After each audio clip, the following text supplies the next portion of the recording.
Nah, dan ini kan mungkin sangat mengganggu sekali ya ketika mungkin kita sudah sudah berusaha berniat untuk urus sendiri apa-apa sendiri, tetapi malah terhalang karena keberadaan calo tersebut, seperti itu. Kalau misalnya mereka mengambil kursi banyak-banyak terus dijual lagi, itu kan mungkin sudah salah ya kalau menurut gue gitu. Bukan ngebantu, tapi gimana ya, malah nyusahin seperti itu ya, nyusahin orang lain.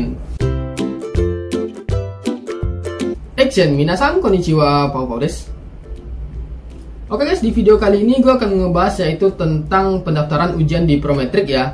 Dan ini sangat penting sekali ya, apalagi buat teman-teman yang pengen berangkat ke Jepang. Karena kan untuk teman-teman yang di Indonesia itu kan jika seandainya pengen berangkat ke Jepang dengan menggunakan Seto Kutegino, apalagi misalnya mandiri ataupun tidak mandiri ya, itu kan harus harus memiliki sertifikat skill dan sertifikat bahasa. Dan umumnya ketika di Indonesia itu sertifikat skill itu bisa didaftarkan melalui Prometric ya, seperti ujian kaigo, pertanian, peternakan, pengolahan makanan, sama restoran gitu kan. Dan untuk ujian bahasa itu ada dua, JLPT dan JFT. Dan biasanya JFT ini yang paling diminati karena jadwalnya banyak, seperti itu ya. Nah, tetapi kan ketika teman-teman itu sudah terniat ya untuk pengen mendaftarkan sendiri, misalnya sudah lihat tutorial bagaimana cara daftar akun Prometric, bagaimana cara daftar ujian, bagaimana cara bayarnya, sudah terniat ya, sudah paham caranya. Tetapi ketika teman-teman itu pengen daftar ujian, malah slotnya penuh atau kehabisan slot, seperti itu ya. Nah, biasanya ya slot ini penuh itu karena ada beberapa banyak faktor, tetapi ada dua faktor yang bisa kita lihat ya. Yang pertama itu adalah faktor karena banyaknya peminat orang yang pengen ikut ujian di Prometric. Karena kan biasanya nih kalau di Indonesia ketika ada ujian JFT atau ujian pengolahan makanan itu peminatnya sangat banyak sekali. Biasanya itu servernya langsung down ya. Bahkan servernya itu ketika kita mengakses di Jepang pun server Prometric-nya itu juga error, seperti itu, saking banyaknya peminat tadi.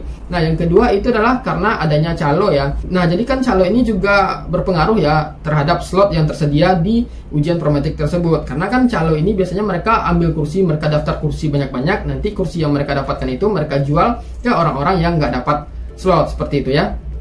Misalnya seperti ini, ketika ada calo mungkin mereka itu daftar dengan 5 akun A, B, C, D, E gitu kan akunnya. Nanti ketika misalnya mereka menemukan orang yang nggak dapat slot, yang nggak kebagian slot, mungkin salah satu dari kursi ini akan mereka jual ke orang tersebut dengan harga yang tidak jauh dari atas harga normal, seperti itu ya. Nanti misalnya mereka jual kursi A ini, nanti setelah mereka jual kursi A ini ke pelanggan mereka, nanti kan tinggal mengubah data di akun A ini aja sesuai dengan data pelanggan mereka. Misalnya mereka tinggal ubah nama, tinggal mengubah tanggal lahir, kewarganegaraan, segala macam, seperti itu kan. Nah, nanti dijual lah ke orang yang membutuhkan slot tersebut, seperti itu. Nah, dan ini kan mungkin sangat mengganggu sekali ya ketika mungkin kita sudah sudah berusaha berniat untuk urus sendiri apa-apa sendiri, tetapi malah terhalang karena keberadaan calo tersebut, seperti itu. Nah, tapi kemarin itu gue dapat informasi ya bahwasanya itu pihak Japan Foundation itu sudah akan berencana untuk melakukan sedikit perubahan ya untuk mengurangi jumlah atau populasi calo ini. Yaitu adalah ketika teman-teman itu sudah mereservasi ujian, teman-teman nggak bisa mengubah data teman-teman lagi, dan peraturannya itu akan berlaku mulai Januari tahun 2024 ya, tahun besok. Nah, sebenarnya hal ini sangat bagus sekali ya. Jadi calo itu nggak bisa ngambil kursi banyak-banyak lagi dan nggak bisa ngejual kursi yang mereka ambil itu ke pelanggan mereka gitu, karena udah nggak bisa diubah datanya. Jadi ketika teman-teman menginputkan data saat ujian, ya udah itu aja, nggak bisa diganti-ganti lagi. Tetapi ya sisi negatifnya yaitu ketika teman-teman mungkin menghadapi kesalahan, baik itu kesalahan nama atau tanggal lahir, itu nggak bisa diubah ya. Jadi disarankan ya ketika teman-teman itu mengambil ujian, pastikan lagi nama teman-teman sudah benar atau belum, tanggal lahir teman-teman sudah benar atau belum, jenis kelamin, kewarganegaraan gitu ya. Itu dipastikan. Kalau seandainya sudah benar, baru teman-teman lanjutkan ke proses selanjutnya sampai nanti teman-teman dapat nomor ujian, seperti itu.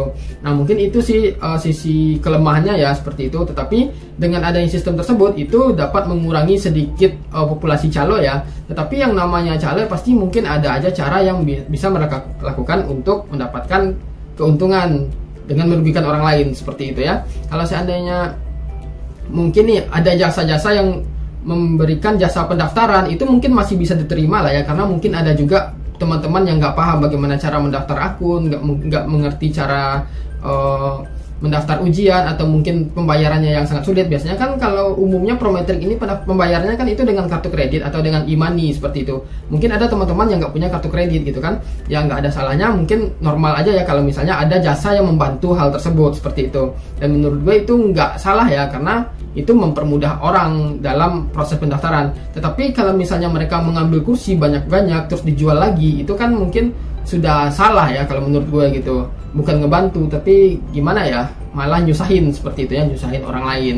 Nah, jadi mungkin itu informasi yang bisa gue berikan kepada teman-teman ya, tentang sistem terbaru pihak Japan Foundation ya, untuk mengurangi populasi calo ini. Tetapi yang namanya calo ya mereka pasti ada aja mungkin cara-cara yang akan mereka lakukan selanjutnya seperti itu.